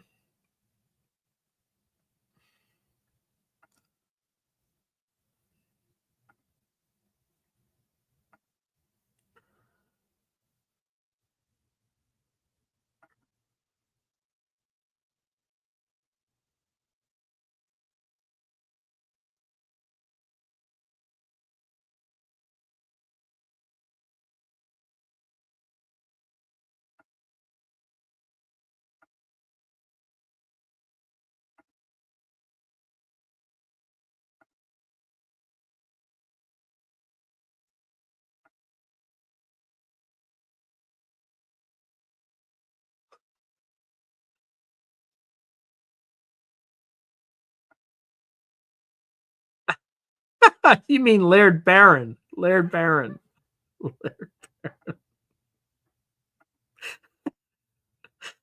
Oh, that's pretty funny. Oh, God is God. Ladder of Laird Barris. Yeah, Laird Barron. Yes. Correct. Oh man. Roger Claiborne said, had my brakes lock up and not work just before rainstorm right by Viper Towers while destroying Jeb Bush politically. Never happened since. Oh my God. That's some crazy stuff, man. Ladle Barrister.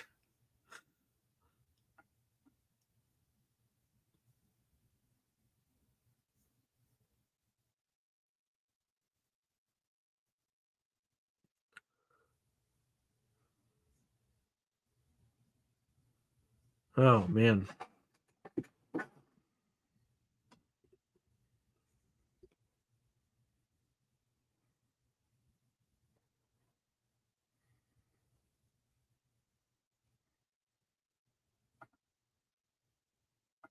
Yeah, he's a good dude. You know, he almost died like a year ago. He was hospitalized. He lost like 100 pounds.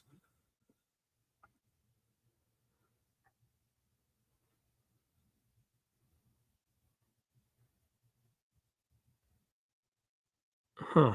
What's Viper Tower? So Roger Claiborne said happened 2 times. I mean, the first time they locked, second time another day they failed to work. Called the second one when I saw Viper Tower. Yeah, everybody's wondering what's Viper Tower.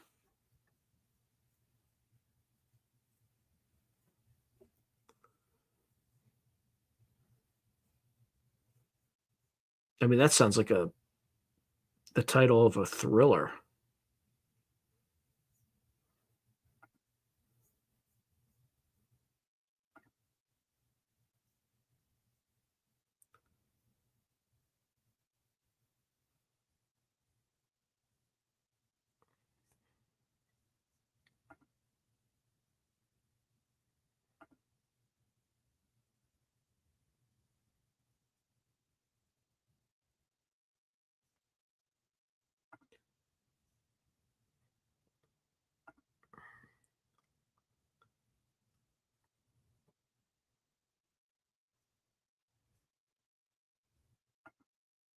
Oh, so Roger says those cell towers that rob your cell phone info and oh, so you think it was like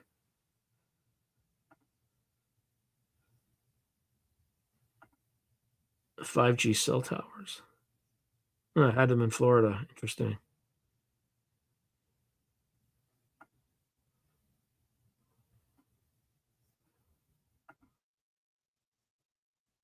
Yikes. That's some scary stuff. Now there's even more people joining. It's like the main thing is over already. I'm just getting the scraps. I mean, I don't produce this part of the podcast. You all do. Like you all do. I mean, you're literally generating all the content. I'm just responding to it. Right? I just did the first hour. You guys are doing all the heavy lifting right now.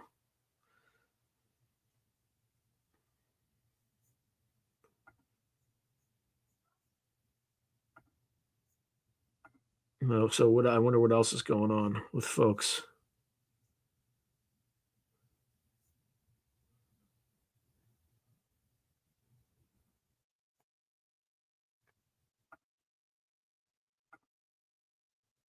Okay, so Kurt W75, they put up a new one close to my house and service went right downhill. Hardly ever get it. And I bet they're taking all my info data, etc. Jeez. All right, Gray Al. You have a great rest of your weekend. I mean, we only got 8 minutes left anyway, so it's about the right time. Except for the music, of course.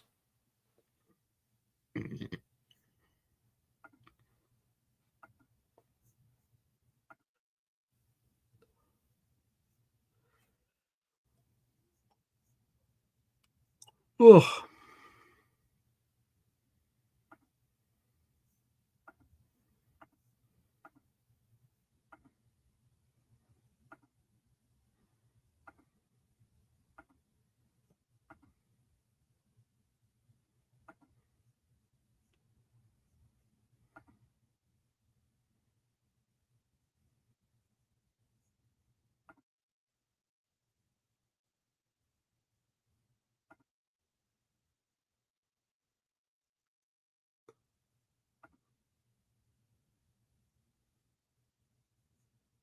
let's see. Yeah, I wouldn't be surprised by that. Spiritual Ascension is saying Baal is Allah.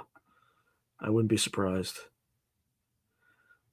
Roger Claiborne is writing, my truck can have anti-lock brake system affected by radio noise from radio amplifier.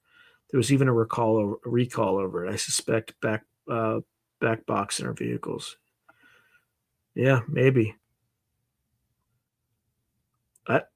Who's Patrick Jackson? Please remind me. I probably should know. Yep, black boxes. I got it. Oh, that's making a joke about you mentioned.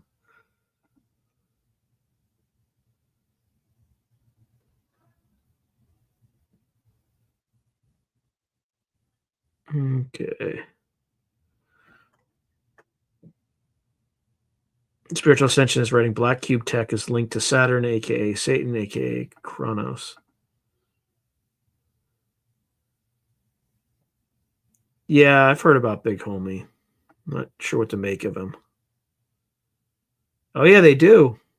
In Mecca, there's that black cube. Spiritual Ascension saying, ever notice the Muslim Hajj is walking around the black cube, the Kaaba?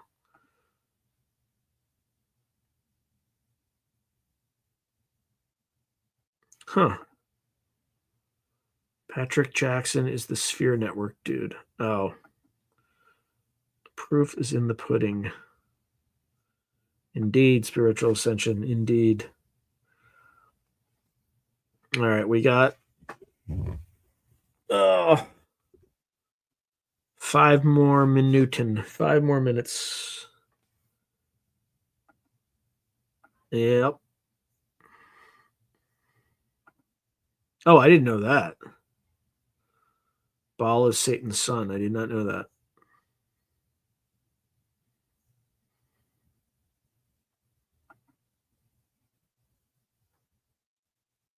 Got another vehicle now and not as political. Yeah, fair enough. Spiritual Ascension says, yeah, I heard it here first.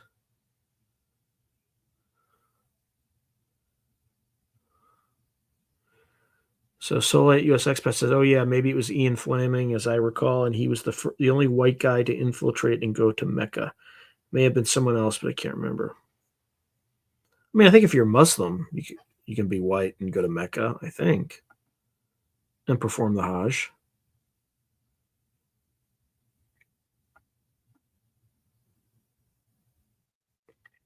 Spiritual Ascension says, to be frank, Kronos had like 12 children. Yeah. Makes sense.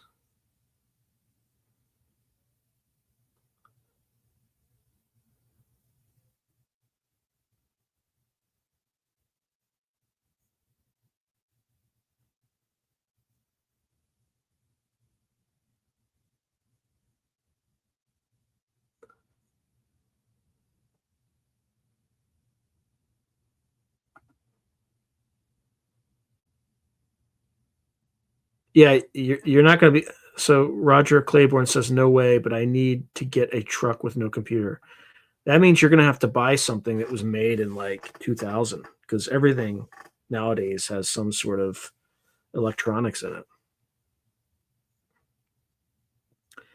And I'm sure that they reverse it, like they engineered some sort of means for law enforcement to just stop you, to shut your engine off remotely.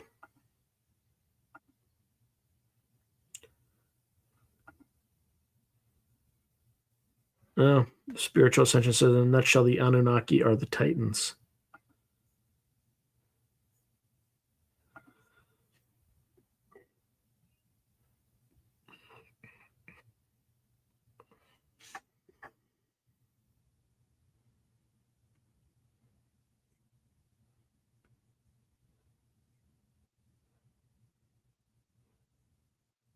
All right. Anything else anybody wants to get out before half the weekend ends in the next 2 minutes?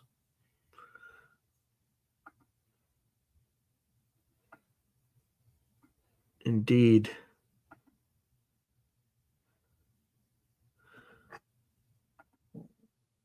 Hey, Kurt W75. Thank you so much, my friend. Yeah, please do. Thank you so much for the I think it's a super sticker, right? I appreciate you. Thank you. I really appreciate that. Thank you very much. I haven't had one of those in a while, actually. At least in like a month.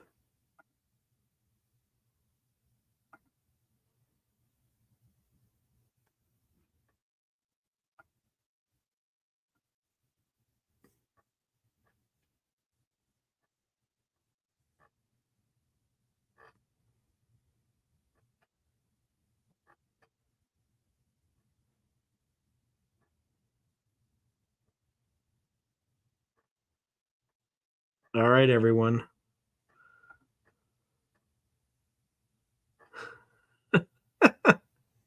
Great. Another $25. Well, let me finish that. Another $25, and you could buy a cup of coffee in California.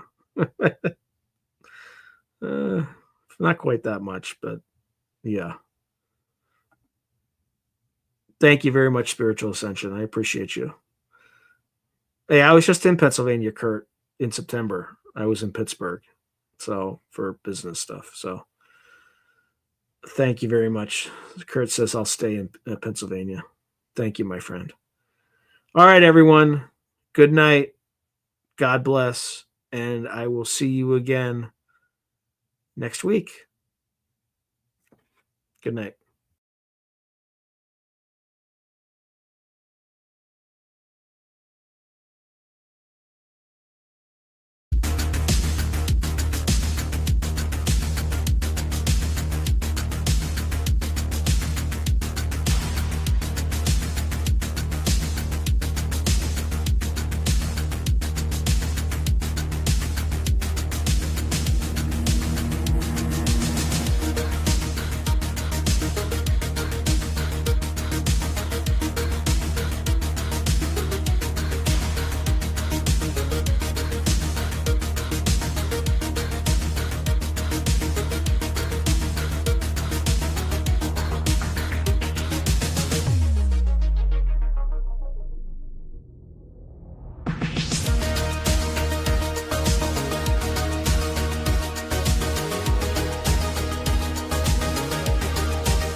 you.